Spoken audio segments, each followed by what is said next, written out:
Olá para você que está nos acompanhando, quarto episódio do nosso programa Entrando em Jogo. Tá dando jogo esse negócio, tá ficando legal, tá ficando bacana. E hoje aqui recebo em nossos estúdios um dos principais narradores da Copa TVI, uma das maiores revelações da TV Itapê e, claro, um grande amigo meu, José Augusto O Giuliani. Seja muito bem-vindo. Obrigado, Caleb. Obrigado a todos que estão nos acompanhando. Hoje a gente vai falar um pouquinho, né, sobre a trajetória, a minha trajetória na narração. A gente vai bater um papo bem bacana sobre isso hoje, falando um pouco, né, sobre a Copa, falando sobre todo o contexto geral, sobre narração também. Então a gente vai estar falando um pouco sobre para vocês.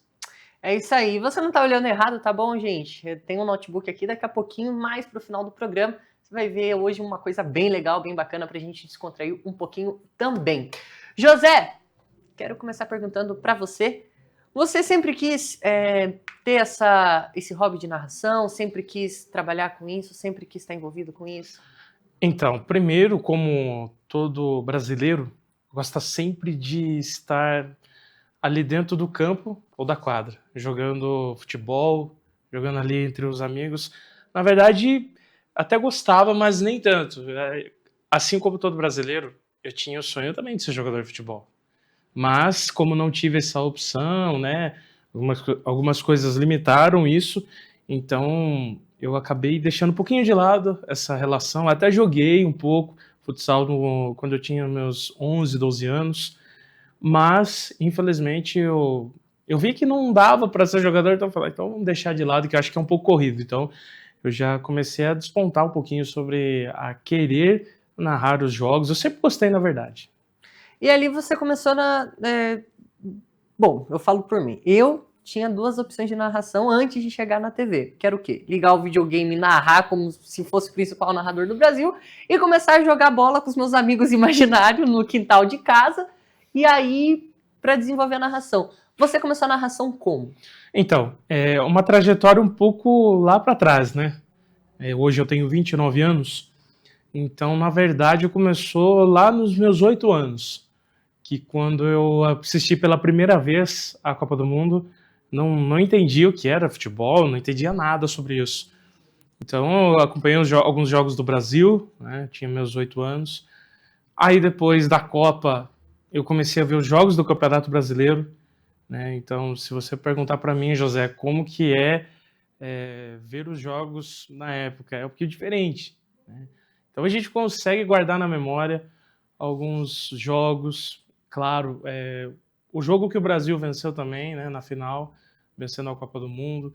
De 94? De 2002. 2002, eu tinha os meus 8 anos. Depois disso, eu comecei a acompanhar o Campeonato Brasileiro, né, que na época tinha mais somente a TV aberta, não é como hoje que tem o pay-per-view, né, várias plataformas digitais para a gente estar acompanhando. Na época era só TV aberta, né? Então eu acompanhava alguns jogos, né, acompanhei inclusive a final, Corinthians e Santos, que me lembro até hoje. Eu com a minha família, nós fizemos uma aposta, né, vamos dizer um bolão, né, para os resultados da final. E assim foi, 2002, 2003, né, alguns jogos também. Aí a partir de 2003 mesmo, nos meus 9 anos, já comecei a acompanhar com mais precisão os campeonatos, Campeonato Brasileiro, Campeonato Paulista, claro, né, os campeonatos que passavam na TV aberta, Campeonato Espanhol, Campeonato Italiano, entendeu? Principalmente italiano, né? E principalmente italiano, né, passava em várias plataformas, várias TVs, né. Então isso foi começando a surgir comigo, né. Na escola também eu via os meus colegas jogarem bola ali de futsal, então eu ficava ali contido na minha, assim, narrando bem baixinho ali, jogador tal, tocava a bola para tal, entendeu? Então isso começou. E daí foi indo com os anos, né? Eu lembro que eu jogava bola com bolinha de meia, assim, com um amigo meu. Então nós sempre brincávamos e eu sempre narrava. Então eu falava assim, ó, escolhe 3 jogadores, um goleiro e 3 jogadores. E assim, eu tocava a bola para cá, era jogador tal. Era jogador o outro, eu tocava a bola para outro jogador. E assim ia. Então foi indo, foi surgindo devagarzinho com o tempo. Aí, claro, também a mesma coisa que você. Às vezes eu ficava na minha casa, eu brincava sozinho com os amigos imaginários, né? Os jogadores imaginários. Exato. Então eu sempre brincava assim, né? Também, aí veio o videogame. Eu sempre narrava assim, brincando, e os meus primos sempre falavam assim, Zé, narre os jogos aí pra gente ver. E assim foi devagarzinho, e foi isso mantendo o sonho, né? Exatamente. E quando começou com videogame, com essas coisas todos muito tecnológicas, digitais, chegou para você também ou você já era mais assim cauteloso? Ah, não gosto muito de videogame, não gosto muito, prefiro ficar jogando na rua e narrando sozinho. Não, na verdade, pelo contrário, eu lembro que desde os meus 8 ou 9 anos eu ganhei um computador, né? Então eu sempre colocava ali deixava bem baixinho os jogos, ou deixava sem narração, jogava tipo FIFA, e eu sempre narrava ali comigo mesmo, em casa. Sempre foi assim. Então, ao mesmo tempo, eu tinha o sonho de ser jogador na época, mas eu vi que não ia dar certo, então eu já comecei a partir para o campo da narração. Então, eu sempre, desde os meus 8, 9 anos, eu tive isso comigo. Sempre narrei alguns joguinhos assim, pelo computador, e daí depois, lá pro 2008, eu ganhei meu PlayStation 2, PlayStation 2. Daí eu já comecei a narrar comigo mesmo, lá em casa, sozinho, depois com os meus primos, amigos, e assim foi. Desde quando você começou, quem você olhava na televisão e via, um dia eu quero ser que nem esse narrador, esse apresentador, quem que eram suas referências, e são até hoje para você transmitir algum jogo, alguma coisa tipo? Sim, antigamente quem era minha referência era o Luciano do Vale. Sempre foi o Luciano do Vale, desde os primeiros jogos que eu acompanhei. Tipo, eu me lembro que, por exemplo, um jogo da Série B, eu não só assistia os jogos do meu time de coração, mas sempre vários campeonatos. Então, sempre eu gostava de ver jogos e narrações. Eu sempre, desde o começo, desde criança, eu sempre gostei de ver isso. Narrações, comentários e repórteres. Principalmente apresentando os programas e tal. Então, sempre como referência eu tive o Luciano do Vale, que hoje é falecido, o apresentador mesmo, para mim, sempre foi uma referência o Fernando Vanucci, que também faleceu, ele apresentou os programas da Rede TV. Enfim, E é uma pena a imagem do Fernando Vanucci, por exemplo, só ser resumido sobre a Copa do Mundo de 2006, né? Ali na final da Copa do Mundo 2000, ele ficou muito marcado por aquilo lá. Para quem não sabe a história, o Fernando Vanucci, há boatos, na verdade, né? Não sei se ele chegou a comentar isso em alguma plataforma ou alguma entrevista, mas há boatos que ele estava bêbado naquele dia apresentando o programa, e meio que isso se tornou, quando se fala de Fernando Vanucci, vem logo a primeira lembrança, vem esse programa. A primeira lembrança que a gente tem de Fernando Vanucci, né? Uma pena que é uma grande referência no jornalismo. Exatamente, até porque ele apresentava o programa Bola na Rede, né, nos domingos à tarde, às 6 horas da tarde. Eu sempre que acompanhava os jogos do Campeonato Brasileiro, a partir das 6 horas eu já sintonizava na Rede TV. Então eu sempre gostava disso, né? Tinha ali a sua mesa redonda, mas sempre foi uma falácia muito grande. Como eu falei, sempre foi um dos pilares, assim, referências e questão de apresentar. A gente sabe que apresentar um programa não é fácil, narrar também. Então sempre eu tive esses grandes homens como narração. Por exemplo, hoje em dia, né, já não temos mais o Luciano do Vale. Hoje, para mim, a referência hoje é o André Hennig, da TNT. Sim. Até recentemente eu estive numa escola, né, apresentando tipo um bate-papo, uma palestra, mesma coisa que nós estamos fazendo aqui, né, lá no Sebastião Vilaça. Até queria aproveitar e agradecer ao professor Thiago, Claro. Thiago Gavioli, que abriu as portas para a gente estar ali apresentando o trabalho, né, batendo um papo. Então eu queria agradecer ele por esse convite e também para estar apresentando isso. Então, eu peguei e comecei a falar sobre isso, né, sobre toda essa trajetória e tal. Então, E aí, passou a sua adolescência, e aí chegamos ali por volta do ano de 2014, 2012 mais ou menos, sim. que tem a criação da nossa querida Copa TVI. Copa TVI chegou como até você? Então, eu queria só abrir um parênteses, que antes disso, eu fiquei sabendo depois, mas muitas pessoas falaram, viu, meus primos falaram assim pra mim, viu, você não se candidatou pra seleção Sport TV? Eu falei, como assim? Eu falei, você manda um vídeo e você manda lá pra Sport TV com a sua narração. Eu falei, puxa vida, perdi essa oportunidade. Bom, partindo agora pra Copa TVI, né? A primeira edição foi em 2014, depois, no ano seguinte, 2015, eu sempre gostei, Os meus primos sempre gostavam de escutar a narração minha do Romarinho, imitando o Kleber Machado e Sim. tal. Dá uma palhinha. Uma coisa um pouco interna em família, né? Agora eu não vai consigo ficar sem família? foi mais em família Então mesmo. tá bom. Mas, na verdade, foi isso. Ele falou assim pra mim, José, manda pra mim a narração do Romarinho contra o Boca Juniors. Mandei. Tava ele e o Grilo, né, que organiza a Copa TVI. Aí, com isso, o Grilo falou pro meu primo, falou assim, viu, você não quer narrar a Copa? Falei, mas como assim? Você tá brincando, né? Achei que era uma brincadeira e tal. Não, é sério, vá lá. Aí eu lembro que foi no final de semana, depois disso, foi no meio de semana essa conversa. No final de semana já fui, eu com o Alex. Hoje o Alex ele trabalha na TVN Esportes. Um grande abraço para o Alex também. Nós trabalhamos pela primeira vez. Alex Júnior, né? Alex Júnior, isso. Primeiro jogo nós fizemos, eu até apresentei nesse trabalho lá na escola, Sebastião Vilaça. O primeiro jogo é CT Drac 7, Conchas 2. Foi esse primeiro jogo. Então, eu comecei a ver hoje em dia, 2024 para 2015, foram vários anos, né? Foram 9 anos. Desde o primeiro jogo que eu narrei até agora. Totalmente diferente. Por quê? Porque desde a primeira narração, a gente começa a fazer um balanço daquilo que foi da primeira. Sempre nós fazemos um balanço.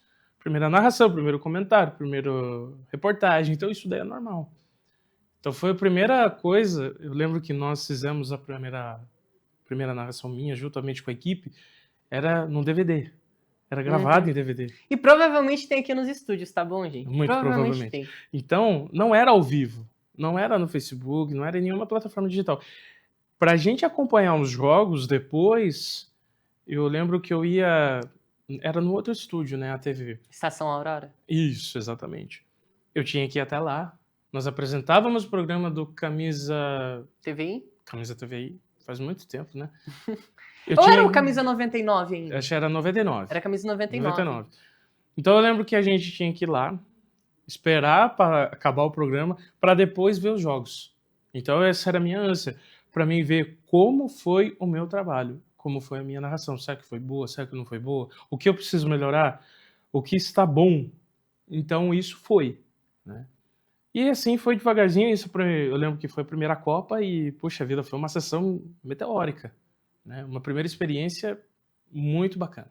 E 3 anos depois, você começou em 2014, correto? 2015. Começou em 2015. E 3 anos depois chega o vôlei Itapetininga aqui. Não, chega em 2016 o vôlei Itapetininga, se não estiver enganado. Se eu não me engano, 17, 18. 17 e 18. E aí você teve a oportunidade de narrar a Superliga, né? Sim, eu tive a oportunidade, ao convite da TV aqui, do pessoal, de fazer 2 jogos quando a TV, o vôlei, estava na Série B, Superliga B. Né? Eu lembro que foi vôlei 1 contra Santo André, tinha aquela disputa entre os irmãos ali, não me lembro agora, não consigo me lembrar agora, e o outro jogo foi contra o Botafogo. Foi o jogo do acesso? Não me lembro agora, mas eu lembro que foi um jogo... Porque eu lembro que o jogo do acesso, do vôlei Itapetininga de Superliga B para Superliga A, foi contra a equipe do Botafogo. Foi na primeira fase. Foi na primeira fase. Primeira fase. Então eu lembro que, você narrar um jogo com André Nascimento, o Michael, enfim, inúmeros jogadores, contra por exemplo, um Felipinho, que era levantador daqui, era mágico. Porque eu estava acostumado a narrar... Magu no banco. Magu no banco, exatamente. Sair de um campo do futsal para narrar o vôlei é totalmente diferente. É totalmente diferente. É diferente de você narrar um futsal, é diferente de você narrar um vôlei, é diferente de você narrar um futebol de campo. Apesar do futsal e o futebol quase as mesmas coisas, mas tem alguma coisinha ou outra que são diferentes. Então, para mim, foi muito bacana. Eu imagino qual a dificuldade, a diferença que seja, né, do campo para o vôlei, o futsal, tudo mais. E aí, continuando, você começa a ter um olhar mais apelativo do público, né? Porque várias e várias vezes eu estou no ginásio cobrindo a Copa TVI, às vezes esse ser aqui faltar da Copa TVI, faltar de alguma transmissão. E aí, o Zelão não vem hoje? Gente, sou eu aqui, tá? Essa voz fina aqui, serve, tudo bem? E o pessoal te recepcionou muito bem, né? Você tem uma aprovação boa do público. Graças ao bom trabalho. Então, A gente sempre tenta se dedicar ao máximo. Sempre na primeira Copa, eu lembro até hoje. Sempre quando eu fiz os meus primeiros jogos, eu tive o máximo de cuidado e cautela em pegar dados, Uhum. acima de tudo. Para eu fazer um bom trabalho, eu teria que me dedicar às informações e também depois a isso. Então, claro, agradeço muito mesmo ao público por essa aprovação. Claro, a gente tenta sempre levar ao público a emoção. O esporte é a emoção.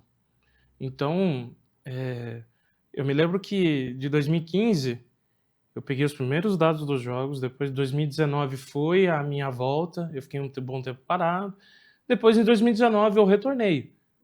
Também fiz a Copa inteira, 2019. Uma das melhores Copas que eu fiz aqui na TVI. Até porque conheceu eu na Copa de 2019, né, gente? Exatamente. Então, e aí, e assim, falando um pouquinho dessa relação, dessa parceria, muitas vezes muitas pessoas consideram só amigos, colegas de equipe, né? E falando um pouquinho mais do pessoal, agora eu tenho o José Augusto como um amigo da minha vida. A gente já tentou fazer tanta coisa junto, né? Canal no YouTube, no meio de uma pandemia, foi tanta coisa que a gente já tentou fazer. Sim.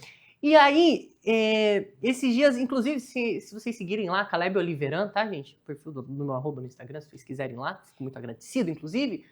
Um dos vídeos que vai estar lá é um dos momentos mais legais da Copa TV ano passado, na minha opinião, que foi um jogo que estava narrando o senhor José Augusto, eu estava comentando, e quem estava ali no manuseio das edições, ou seja, colocar o placar e tal, era o Lalo. O Lalo é só o dono dessa querida emissora, né?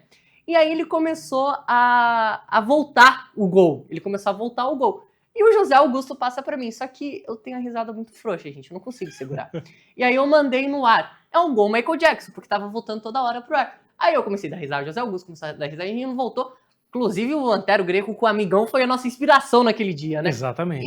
E eu acho que essa é a marca da Copa TVI, né? Além dos jogos sensacionais, além dos jogos excelentes, os jornalistas que cobrem, né, os narradores, os comentaristas, não ficarem numa bolha, né? Trazer o público mais perto de si, como se o público estivesse lá realmente conversando com a gente. Exatamente, até porque os jogos da Copa, depois que foram transmitidos, foram migrados para as plataformas digitais, isso abriu um leque. Abriu um leque com relação aos jogos serem comentados. Então isso daí foi diferente para nós, entendeu? Fez com que atraísse mais o público com a gente. E isso foi muito bacana. E ter também ali o diálogo ao vivo, né? Porque como os jogos são transmitidos ao vivo hoje em dia, ter a transmissão ali do pessoal, o pessoal tentando fazer com que a gente caia em pegadinha. Quinta série, né? Quinta série, sim. Então é muito legal. E a expectativa da Copa TV esse ano, José Augusto? Alta, porque eu me lembro que a primeira Copa que nós fizemos foi em 2019. Havia uma expectativa gigantesca para 2020. Nós arrebentamos 2019, sim, né? Sim. Por causa daquele vídeo do goleiro de Sarapuí e tal, daquele vídeo que quem estava fazendo a reportagem era a Júlia, né? O que vocês precisam melhorar? Tem que melhorar o goleiro é muito ruim. Então, depois de 2019, havia uma expectativa muito alta. Porque, tipo assim, vamos arrebentar na Copa em 2020. Aí veio a pandemia. Sim. Acabou sendo dando um banho de água fria. Essa é a palavra. Um banho de água fria para nós. 2020, 2021, 2022, voltamos. Voltamos com uma novidade do feminino, né, também. Exatamente. Foi 2022 também, foi o nosso retorno, né, toda a equipe. Então isso foi muito legal. 2023 também, para nós consolidarmos mais. Inclusive, 2022, acho que 2023, teve também o vídeo que o Neymar foi em 22. Comentou. 22. O Luiz Gustavo, forte abraço para você. Hoje em dia não tá mais aqui na emissora, tá brilhando aí nas mídias sociais de outro portal aí da cidade. Era a primeira transmissão dele, primeira ou segunda transmissão dele.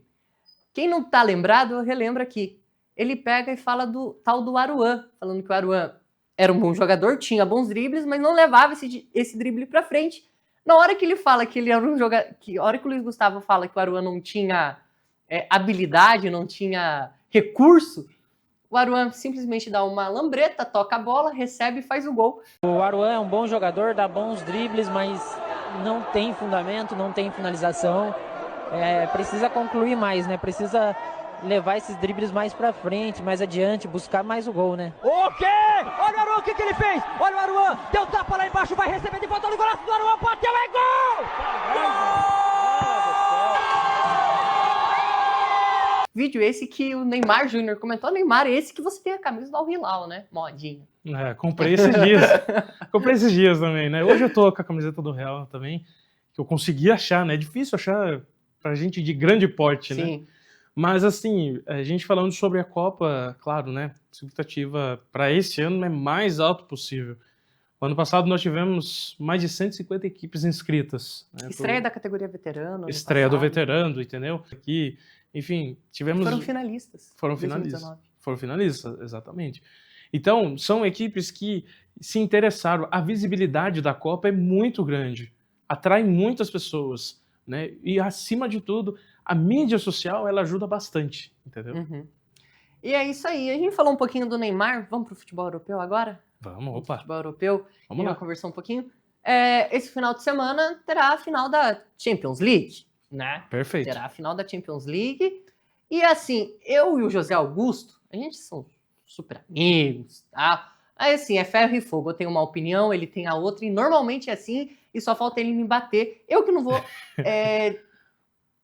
disputar uma luta com o José Augusto, senão não duraria 5 segundos no round, enfim. Não dá certo, né? Não dá certo.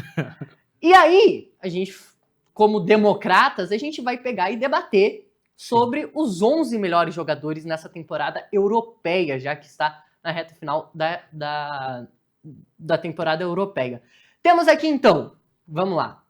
Os melhores goleiros, aqui tá. Aí você vai ver a tier list, né? A posição S, gente, eu não consegui mudar o nome. Será que eu consigo agora? Deixa eu ver. Ah, agora dá. Então vai funcionar assim, gente. A gente tem 3 goleiros aqui. O Oblak, o Lunin, do Real Madrid, e o Kobel, do Borussia Dortmund. Eu e o José Augusto, a gente vai ter que entrar em consenso para eleger o melhor goleiro. É as mesmas coisas com os zagueiros, os meias e os atacantes para formar os 11 melhores jogadores da Europa essa temporada de 2024. Lembramos que não são prateleiras, os melhores ficam lá em cima, os piores ficam mais. Não, não é isso. É o goleiro, o melhor goleiro, tal, e assim vai indo por diante, tá bom? Vamos começar a brincadeira então, Opa, José? vamos lá. Vamos lá? Nenhuma dúvida? Tranquilo. Quer começar? São os 11 melhores, né? São os 11 melhores. Qual o esquema? 4-3-3? 4-3-3? Melhor, né? 4-3-3, exatamente. Já começamos bem, né? Alô, Abel Ferreira, para de usar 3 zagueiros contra o São Paulo. Só uma dica, tá bom? Para. Tem o livro dele, né? Não, tem o livro dele, mas para, dá uma porque tá feio já. Não tô gostando mais de São Paulo e Palmeiras, viu? Vamos lá! Eu fui goleiro. Você foi goleiro? Opa! Então, Joguei ano passado, provavelmente eu jogo esse ano também numa outra competição. É mesmo? Opa. Que legal, que legal. Eu nunca disputei um campeonato na minha vida, só gosto de narrar mesmo. Vamos lá então! Lunin, Kobel e Oblak. E aí? Quem você quer ficar, José Augusto? Lunin. Lunin do Real. Lunin do Real Madrid, devido a uma ótima temporada, entrou no lugar do Courtois, né, que estava machucado. Seria uma injustiça de minha parte se o Courtois fosse titular na final. Acho que seria uma falta de ética, vamos dizer assim, do Carlo Ancelotti. Acredito que seria mais justo. Assim, a gente pode fazer esse pareio, né? Justo por ser o Lunin na final, porém, o que pesa também é a técnica do Courtois, que é um jogador experiente. Mas assim, para mim seria o Lunin. O Courtois que teve lesão essa temporada e ficou no banco, né? Sim, exatamente. Com a continuidade do Lunin. Exatamente. O Lunin, ele veio para ser reserva imediato. Até o Real trouxe o Kepa também para ser reserva do Real Madrid. Infelizmente, não conseguiu atingir bons jogos. O Ancelotti, ele bancou o Lunin, né? Um ótimo goleiro ucraniano que deu conta do recado, acabou superando todas as expectativas, até as minhas. Achei que o Lunin não iria aguentar a titularidade, mas foi muito bem mesmo o goleiro ucraniano. Então, por isso que eu acho que o Lunin deveria ser o goleiro. Cara, queria bem o Kobel, viu? Porque o Kobel catou na semifinal contra o PSG, o Atlético de Madrid nas quartas. Mas eu vou com o Lunin porque o Lunin, ele... Tem uma história também, né? O Lunin, ele foi campeão espanhol, o Borussia Dortmund ficou na 5ª posição da Bundesliga, então o Oblak também, o Oblak fez uma baita temporada. Vamos para os zagueiros, então. Aqui eu acho que o negócio vai ferver um pouquinho, viu? Vai ficar um pouco mais difícil, né? Aqui vai... Vamos lá. Aqui nos zagueiros são Gabriel Magalhães, Rüdiger, Marquinhos, o zagueiro Kim do Bayern de Munique, Hummels e o outro zagueiro aqui, não tô conseguindo reconhecer, me parece ser o... Saliba. Perfeito, José Augusto. Perfeito. 5 zagueiros, 2 posições disponíveis. Eu acho que o Rüdiger tem que estar nessa lista, correto? Ah, sim, com consenso, né? Tem muita gente que fala do Rüdiger por causa de ser um zagueiro brucutu, um zagueiro... Corre daquele jeito esquisito corre lá. daquele jeito esquisito. Mas o Rüdiger, ele fez uma partida épica contra o City, Sim. principalmente, e agora contra o Bayern de Munique. Não é à toa que ele vem fazendo jogos muito regulares. Sim. Então ele veio no Real, ele veio do Chelsea pro Real Madrid, ele fez uma temporada memorável, né? O Rüdiger, que ele veio para realmente ficar no Real e fazer a sua história ali. Então, para mim, o Rüdiger seria um desses zagueiros. Então, o Rüdiger não tem muito o que pensar. Aqui eu tô em dúvida em 3. Uhum. Saliba, Gabriel Magalhães e Hummels. Eu vou ficar com o Hummels. Eu estava pensando nessa dupla. Hummels e Rüdiger. O Hummels também, por toda a história que ele tem do Borussia Dortmund, ser um dos zagueiros xerifões do Borussia e fazendo uma temporada maravilhosa também. Né? Ele que já jogou Copa do Mundo, ele foi revelado, se eu não me engano, pelo Borussia, depois foi pro Bayern, voltou novamente. Então, isso tem uma dívida de gratidão. Uhum. Então, para mim, seria um dos zagueiros juntamente com o Rüdiger. Eu achava que ia ser mais difícil aqui as Tá bem posições de tranquilo, zagueiro, né? mas tá tranquilo.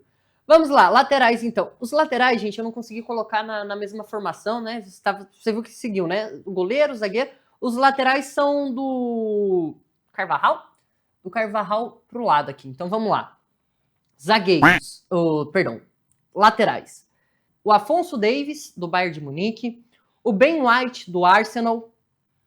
O Carvajal, do Real Madrid. O Frimpong, do Bayer Leverkusen. O Kimmich, do Bayern de Munique. Os 2 Bayern aqui nessa lista. E o Ian Couto, brasileiro, que jogou no Girona. José, Frimpong tem que estar nessa lista pra mim, viu? Então, para mim já seria um pouquinho diferente. Para mim seria 2 laterais já em mente já. Carvajal como o Afonso Davies. Afonso Davies fez uma temporada também. O Davies fez uma ótima temporada, tanto que, se eu não me engano, deve já estar com pré-contrato com o Real Madrid. E se chegar, vai ser titular na absoluta. É um ótimo lateral. Para mim seria os 2. Cara... É que a lateral esse ano tá difícil, viu? Porque o Frimpong jogou muita bola. Eu acho que não tem alguém do Bayer Leverkusen nessa lista aqui, é um absurdo. Tá? Mas eu acho que o Frimpong e o Carvajal, velho. Frimpong, então.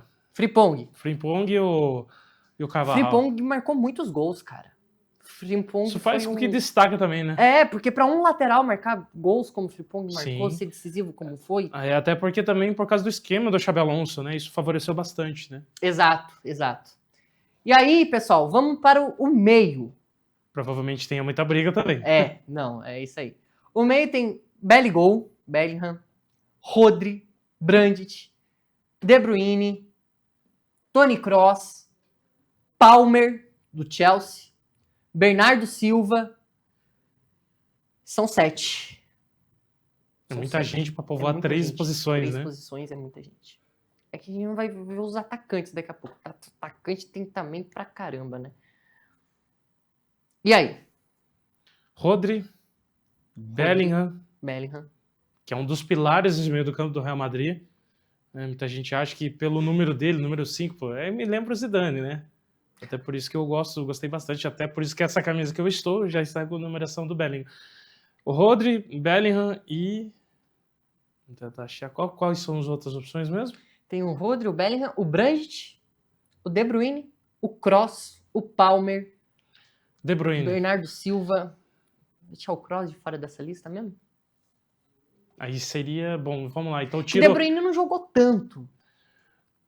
O Rodri, Bellingham e...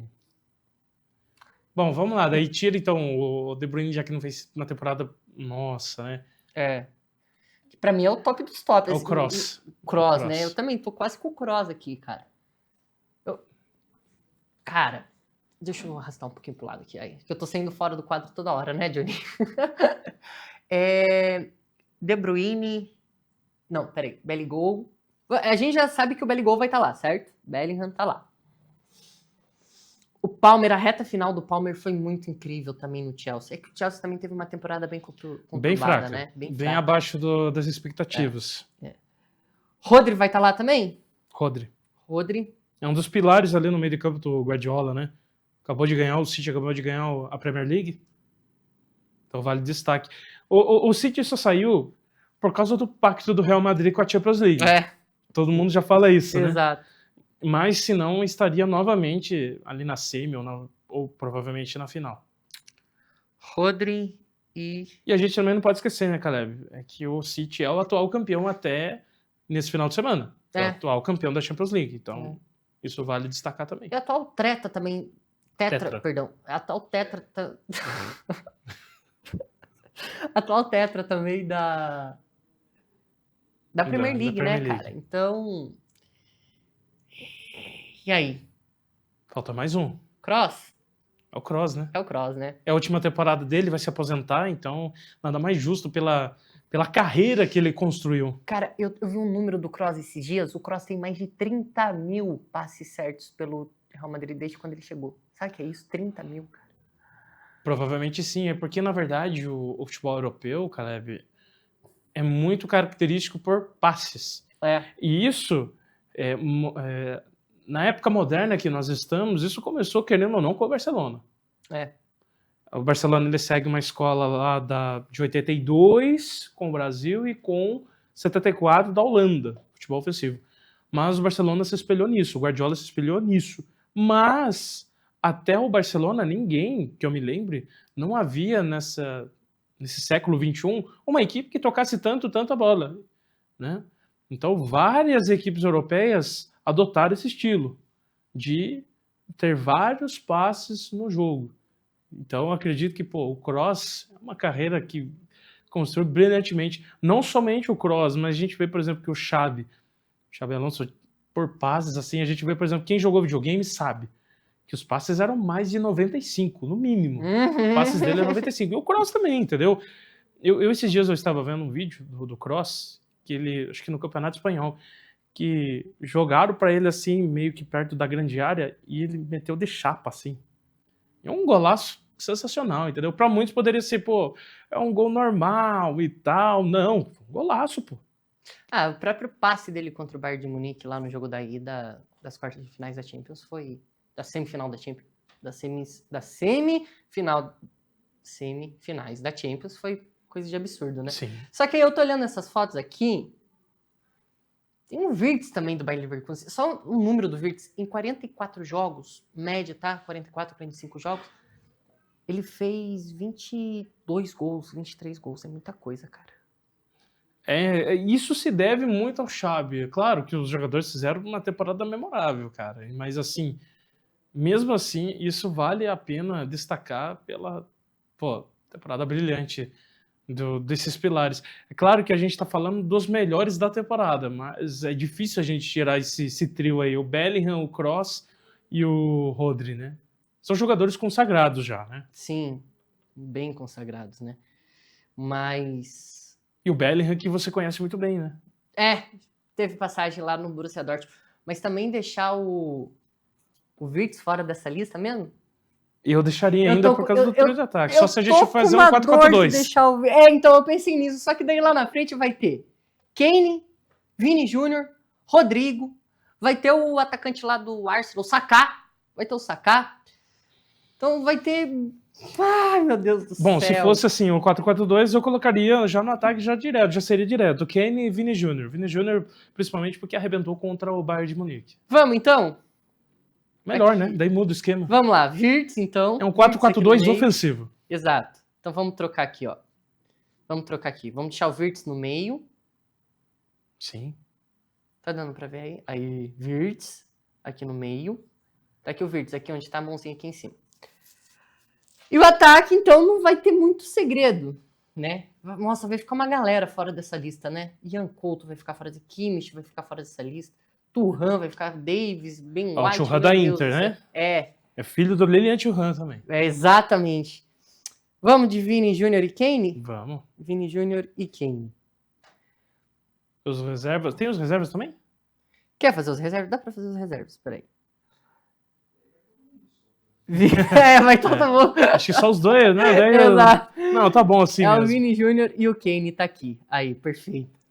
É isso aí. Já formamos então a equipe. Esses são os 11. É Então, o 4-4-2 ofensivo. vai aparecer o campinho aí na tela com Lunin no gol, Rudiger e Hummels na zaga, Frimpong e o Carvajal nas laterais, meia com 4 meias, o Bellingham, o Rodri. É o Rodri que tá ali mesmo? É o Rodri. É o Rodri. Eu confundo ele com o Bernardo Silva, não sei porquê, mas confundo. Rodri, Toni Kroos e o Wirtz do Bayer Leverkusen, Vini Júnior e Kane, e o treinador desse time é o Xabi Alonso, né? Pode ser o Xabi Alonso, mas ainda eu gosto do Carlo Ancelotti. Não, tá na final da Champions, ganhou a Liga, mas é que o Xabi Alonso fez... Gente, o Xabi Alonso, ele pegou o FIFA, colocou modo carreira e praticamente fez um modo carreira realista, cara.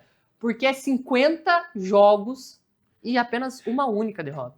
E se não fosse essa derrota pro Atalanta, se eu não me engano, acho que no dia 27, acho que deve ser isso. Perto dessa data, faria um ano sem perder. sem perder. Um ano sem perder. E sem dizer que o Xabi Alonso, ele pegou um time na zona de rebaixamento na temporada 2022-2023. Pegou um Bayern que até então já tinha sido finalista da Champions, nunca venceu uma Bundesliga.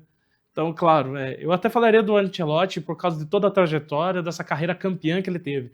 Mas pra gente não brigar, né? E também por conta dessa temporada mágica do Leverkusen, é claro que o Xabi Alonso seria o nosso treinador. Eu duvido que se fosse no WhatsApp ele ia ser tão calmo desse jeito. Tá Não bom? seria muita briga. É que a gente tá ao ar, entendeu? E então, mas se começar a pensar que o Terzic poderia ter chance, o técnico do Borussia Dortmund, o Gasparini mesmo, que foi campeão com a Atlanta, o treinador da Inter de Milão, que fez um campeonato italiano Simone maravilhoso, o Inzaghi. Cara... Guardiola, né? Guardiola. Pô, o Arteta é muito Arsenal. treinador, muita gente boa também que despontou essa temporada, mas é que o Xabi Alonso fez foi tão... Foi surreal. Dois dados do time do Xabi Alonso. O Bayern de Munique, todo ano conquista o campeonato alemão, obviamente. O Bayern de Munique, ele pegou e fez a pontuação média dele. Então, normalmente, o Bayern de Munique faz essa pontuação que foi de 75 pontos na Bundesliga, e ele iria ser campeão se não fosse o Bayer Leverkusen. Iria ser 90 pontos. Né, 90 pontos do Leverkusen. Pela primeira vez na história, um time ganhou a Bundesliga de forma invicta. E o Bayer Leverkusen, essa temporada, saiu perdendo 12 jogos. Empatou, virou os 12. Desses 12, 4 gols saíram nos acréscimos. 4 jogos saíram nos acréscimos. Quando eu estava vendo o jogo do Atalanta, estava 2-0, né? Pro Atalanta contra o Leverkusen. Tava chegando ali nos 15, 20 minutos, eu até acharia que poderia ter um empate. Mas aí foi pro 30, 35, achei impossível. Aí foi 3-0, infelizmente não conseguiu. Mas é um time que tem uma reação impressionante. Um treinador que foi uma aposta, né? Ele tinha vindo da Real Sociedad, se eu não me engano, Real Sociedad B. Ele veio pro Bayern e fez história. Exatamente. E o Xabi Alonso, eu lembro que ele teve um começo de trabalho muito criticado. Né? O começo da carreira dele foi muito, muito criticado. E vale destacar também, não somente o Xabi Alonso, mas também além do Inzaghi, da Itália. Eu não me lembro agora o treinador da Fiorentina, que está na final da Conference League. E o Thiago Motta. Sim! Que após 60 anos classificou o Bologna para a Champions League. Que é o Sebastian Honeeb, que fez também uma temporada maravilhosa com a equipe do Stuttgart. Se não me engano, ficou na terceira ou na segunda colocação. O Bayern foi vice, né? O Bayern fez a pontuação de campeão e ficou na terceira colocação. Impressionante. O Tuchel também pode se lembrar nessa lista, não, né? O treinador do Bayern, melhor não. Foi desastrosa a temporada dele. Não, só para finalizar, o Bayern de Munique, ele falou que não ia ficar com o Tuchel, fez proposta para o Xabi Alonso, fez proposta para uma porrada de treinador, ninguém aceitou. E aí eles voltaram atrás e falaram, não, Tuchel, eu quero permanecer com você. Aí o Tuchel falou, eu que não quero ficar com você agora, não sou a segunda opção de ninguém. E aí o Tuchel vai embora no final. Nossa, que pena do Bayern de Munique. Espero que piore, viu? Como bom torcedor do Borussia Dortmund. José, muito obrigado por você ter vindo, muito obrigado mesmo. Foi uma honra ter você aqui, viu? Eu que agradeço pelo convite, por também estar falando um pouco sobre a minha carreira, né, de narrando, também falando um pouco do futebol europeu. É muito bacana, é muito legal nós falarmos de futebol. E voltaremos no final do ano com o do Campeonato Brasileiro. Aí sim vai ter sangue correndo. Ou se vai ser sangue ou se vai ser só choro, né? Tá difícil assistir o jogo do Campeonato Brasileiro hoje em dia. Mas é isso aí. Pessoal, muito, muito obrigado pela participação de vocês, tá? Muito obrigado por ter dado essa liberdade, por eu estar entrando aí na sua telinha, na sua casa, junto com o meu convidado de hoje, o José Augusto, o Canhão Monstro. Canhão é outro, na verdade, de um monstro mesmo. E muito obrigado, pessoal. Te espero semana que vem. Tchau, tchau.